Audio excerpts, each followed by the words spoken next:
Saya bacakan sedikit dari risalah ini, ya. Di halaman 37, ya, tentang warga negara. Sesuai dengan perundang-undangan Hindia Belanda yang masih berlaku pada saat itu sampai tahun 42, pembahasan masalah warga negara dilakukan berdasarkan golongan ras dan etnik penduduk. Ya. Penduduk golongan Bumi Putra dengan sendirinya menjadi warga negara.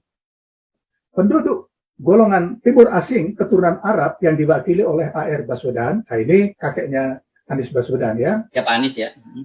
Anies, kakeknya, meminta dengan tegas agar mereka dinyatakan sebagai warga negara.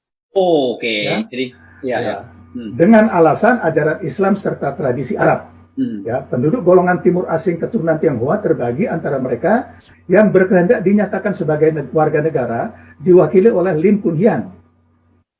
Dan mereka yang tidak ingin menjadi warga negara diwakili oleh Wei Chong Hao, Wei Tiang Cui, dan Tan Eng Hua.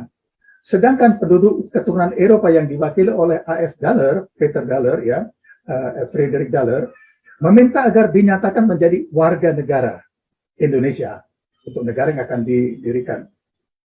Nah, jadi kalau tadi ditulis mengenai Lim Kun Hian yang bersedia menjadi warga negara, itu tahun 51 dia ditangkap oleh pemerintah Indonesia karena ternyata dia mata-mata dari negara Cina Komunis RRC. Oh, oke.